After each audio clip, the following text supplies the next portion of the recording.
Hello, my name is Sean Tan, and today it's my first time starting this podcast and also video series. And let me share, before we go into any details, I want to share the goal, the vision, and why I plan to start this.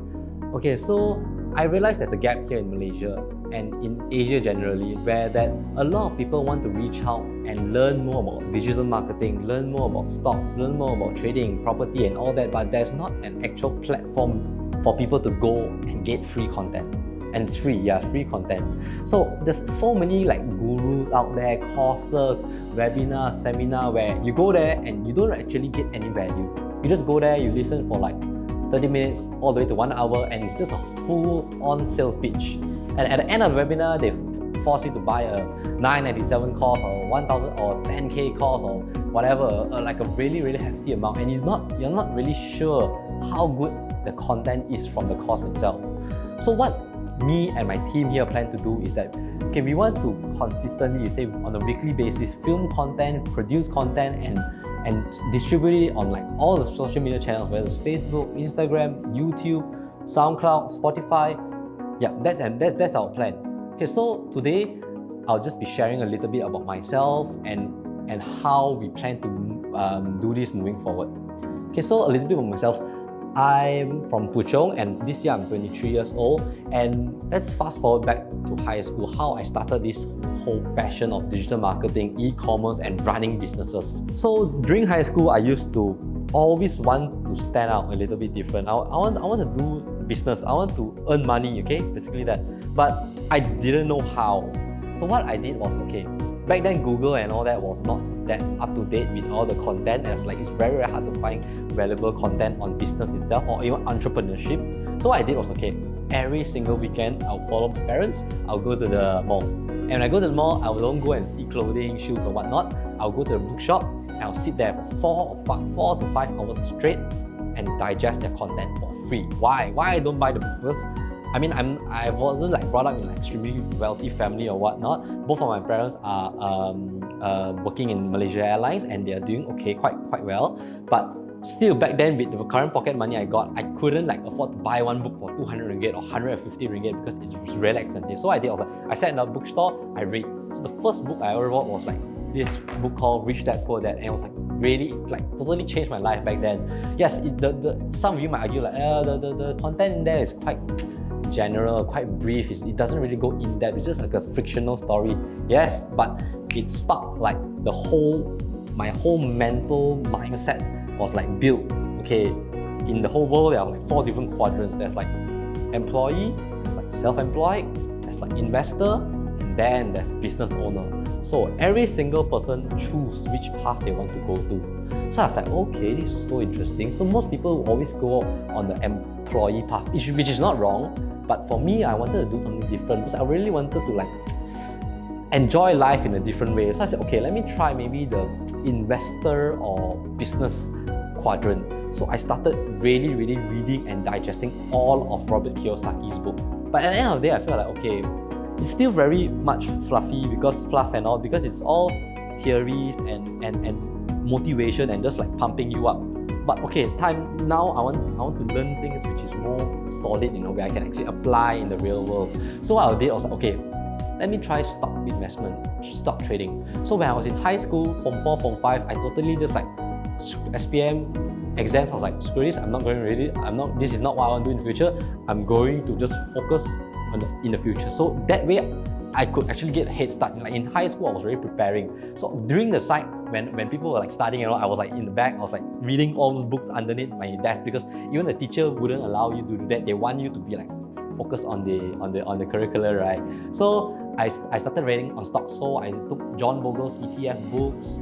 I read on like Peter Lynch, like value investing, and I even read like all of Warren Buffett's fundamental investing. So in investment, there's like two types. One, it's fundamental, where you buy and hold and you really buy into the business, look into the balance sheet and all that. And there's another one, we call it trading, or like short-term trading. So you buy and sell in the terms of the volatility and all that. So I said, okay, I mean, right now I don't really have a laptop. Back then I don't really have all those software, so let me try to do some fundamental investment. Why? Because I had like a lot of I kept a lot of like my ang pao money and saving. So I started learning. I started learning how to read balance sheet, income statement, cash flow statements, and all that. So I started to buy my first stock when I was Form 5. So I bought like Sunway because I really like back then already I see Jeffrey Chia. Jeffrey Chia is the CEO of Sunway Group. I saw his like advertisement everywhere. I'm like, okay, next time I want to be studying in Sunway, and I really like his company. So I bought Sunway and I bought Genting because back then they said that okay, the financials all were quite good. And then they said that okay, they're opening a new theme park and they're renovating the whole thing. So I thought okay, business will be really booming. Okay, but right now, fast forward, right now there's like COVID and all that thing, all these stocks nosedive, but it was really beyond my control. So that was my first step into the business world. So when I went to college, I started reading even more and start flipping. So okay, maybe the value which I can give here is that if you want to start a business, right, you don't need to overthink it. Just do it. Just go out and do it. So maybe for starters, I would suggest people do flip.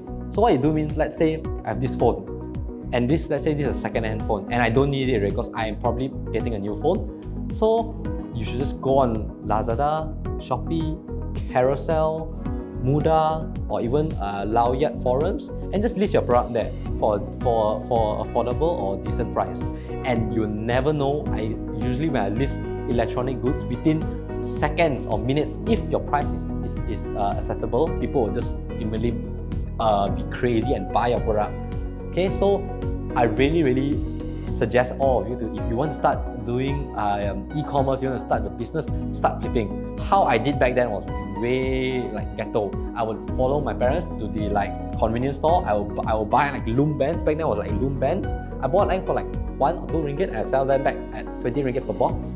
So yes, it was not much money, but it was really fun doing it, because seeing like how you can actually resell products. So yeah, that's one way to start. So besides flipping, after flipping, I used to flip. Then I used to like sell. Okay, back home. Right? Okay, let's say I don't want to do flipping. You go back home, you have clothes.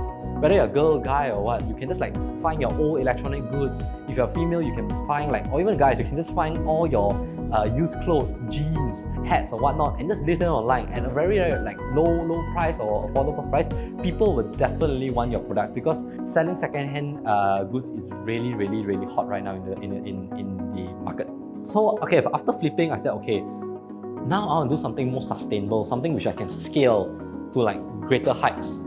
So I came about digital marketing. I saw digital marketing everywhere, and when I went to uni, I graduated from Monash in the degree of business and commerce. I majored in economics and finance. Why I took that and not marketing is because I thought I wanted to be the next Warren Buffett or something. So I want to become a hedge fund manager. I wanted to manage funds, because I thought like stocks was my thing. But the results proved that I wasn't. So I was really clumsy in numbers. I didn't really like graduate at the top of my class and all that thing, and my CGPA wasn't top notch. So even if after I graduated, it was almost impossible for me to apply for any job in any investment banks or even any bank, because there is a certain benchmark for it. So I found during my university days, I found digital marketing, and how I did it. There was one day, a friend of mine, Charmaine Yo, she called me like, hey Sean, would you like to join this student council as a marketing officer or head publicity officer? And it was like 2 a.m. I was like, what? Marketing? I mean, I've not done any marketing before, but I'm a type of person who's like very YOLO, very gung-ho. I was like, okay, sure, let's do this. So we went for the interview, we went for the debate against, like, because there are many people who want to get the same post as us. So we had a debate with 3 other parties. And after 3 months long of campaign, we won. Okay, so now, after we won, what's the next step? We had an office, we were given budget by the school and all that. So our job is to run marketing dollars and run marketing campaigns for all the school initiatives and also clubs. So my goal was like, okay, let me try some Facebook ads, Instagram ads, and Google ads to like boost some of their traffic. And it turned out insanely well. I totally did not even foresee it to be like this powerful. Okay, why? Back then, 4 or 5 years ago, Facebook ads was like totally alien. Like, no, if you know Facebook ads, you are like one of the very few who you're like totally alien. People don't even know what's Facebook ads back then. So I started venturing, I started learning and just trying out. I was totally a newbie, but I managed to close every single school initiative back during my time. We managed to fill up all the seats. And if we had events, concerts or whatnot, all the tickets will be sold out. Then when we will sell we used to sell our own printed print-on-demand t-shirts. We did that, we made about 20 to 30k sales in like 1 month. It was like insane. So it got me thinking. I was like, okay, maybe there is a business to be start here. So I graduated. Before I graduate, I started a few more e-commerce brands. So I did Amazon FBA. So all these things, maybe I'll cut it down and I'll speak in the later episodes. For this episode, I just want to give like really maybe 15 to 20 minute brief about the things I've done and moving forward how I plan to like carry this whole series. But right now it's just very brief. So I started selling a lot of electronic cigarettes initially. So we import it from other countries like Japan, Russia and all that, and we sell it here. So it's more like a reseller model. And why we can do it so well was because I know where to find underrated traffic, meaning traffic where no one is using, means none of my competitors are using those traffic. So things like Google, SEO, Google My Business, very simple landing page. So I create all these things by myself and I posted it out there, and it was all organic. So that is how we managed to initially build up our initial customers. Then with that, initially it was just me and my brother. We were just partners and we were just reselling products of our house. We used Post-Laju and just ship it to them direct, D2C, direct to consumer. And then we got the ball rolling. We started to like get up some capital. Then I went out on myself and I said, okay, this thing is reselling. So we used to resell brands from like Marlboro, Philip Morris, and other Korean brands. Then we felt like, okay, I'm selling other people's brand. I want to create my own brand which can last forever, because like, as we all know, brands like Sony or Apple or what, brands are way more valuable than just the product itself. So what I did was I invested about 80,000 ringgit to start my own brand. So this brand was, I did a lot of product research and all that. So I manufactured product in China. It was a kids product, and I sent it all the way to USA. Why USA and not Malaysia? Because USA has way larger buying power than Malaysia. And then I packet it into the Amazon warehouse for them to fulfill for me. Okay, so right now I ran traffic to my website, I ran traffic to the Amazon.com, but it didn't really turn out well because there were so many competitors and I didn't really do my research well enough to know how well this market is. I didn't do my market research to say. And also, it wasn't like a really needed type of good. It was just a good where people would just buy, like if they see that, oh, maybe let's just buy because it's cool or whatnot. So it was quite a trendy product. So after a while, the trend died and my product sales dipped. So I spent about 80,000 ringgit to launch the whole thing. But I broke even about almost 70k, but I did not like cry or break down from there. I took it as a learning experience. From then on, I knew and understood the process of fulfillment, liaising with China suppliers, doing logistics. How do you get it from one place to another place? Okay, once it's there, how do you fulfill the products? How do you run paid ads to it? How to create website? Every single thing. Back then, I did not have a team, so every single thing from A to Z, I personally had to do it myself. And yes, I would say that was one of the greatest experiences I've ever had during e-commerce.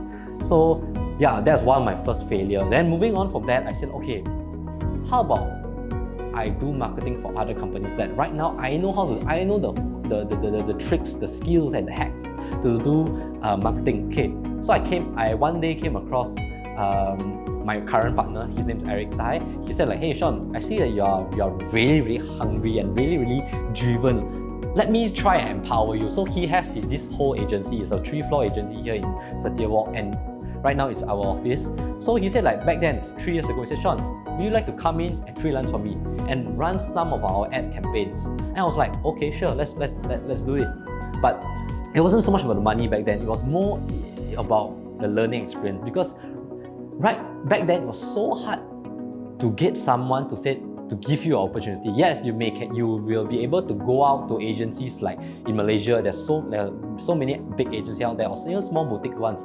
But then they won't give you the trust. They won't give you the empowerment that you need. So I just took this. I did not know anything about it. I just took it. I said, okay, let me run this ad for you. So my first ever campaign was running ads for car workshop, which sells custom carbon fiber steering wheels.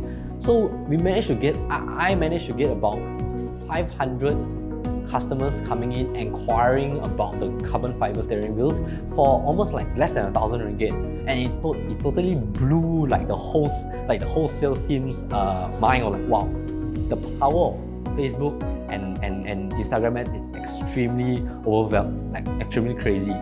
So what we did was, okay, we furthered to find more clients. We did from then on, we branched out to like lead generation, where we sell properties for clients. We did e-commerce, where we sell products. Then we did content management to build brands, to build personas.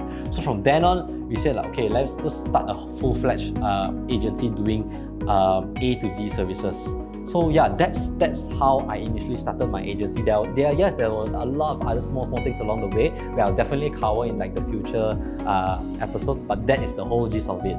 Yeah, along the way, I would say maybe you really, like, people out there, if you want to start, don't just focus on the money. Yes, money is very important for you to survive, but you need to be like hungry. You need to have the passion. You need to have the driven mentality to actually succeed. If money is just the sole reason why you do things, you may not really succeed. So yeah, that's just one takeaway I would like to like give on this episode. So moving on, we will be bringing in more. Okay, moving on, how I would like to transition this is, one, yes, I will be the speaker and I will start speaking on topics, maybe digital marketing, business, life, and like maybe like personal advice. That's one. Second, I will bring in guests, like guests and co-hosts, and I will like interview them, and like we get to pick their brains, like maybe key opinion leaders in like digital marketing, in the property, in stocks, and in whatnot. So, and in maybe in motor, in racing. So that's number two. Number three, once we start growing our brand and we reach out and we distribute this content to more platforms, we would really like to like have a Q&A. Maybe like today we get 5 questions, and me or someone else would really answer and get in deep to all those questions which you guys have, because we really would like, one of our goal in this agency is to really give back to society and like just provide free content, because we really want to help people out there. And it's not so much like right now, what we are doing is totally free. We are like not monetizing or anything. We just want to, it's like our own passion, you know, like what we want to do is just like, okay, let's start a podcast. And why we want to give back to society, because people out there, we got so many people like, hey, where can we learn digital marketing? Where can we learn this? Where can we learn that? But they don't have a platform to go to. So we want to really create this platform. Okay, maybe before I end, I can just like summarize everything. So at the start, I just gave like a brief story about myself and how I grew from like a no one to actually being someone who can run a full-fledged digital agencies. Besides digital agency, I even have other e-commerce which I invest in and I buy into. Yeah. Then right now we are creating. The third thing is that we are creating a new venture. It's this podcast video setting where we'll bring in guests, we will answer your questions, and we really engage with the audience. So that's the 3 things for today. And in future, we would be really looking forward in speaking to you guys. So that's all for today. Thank you.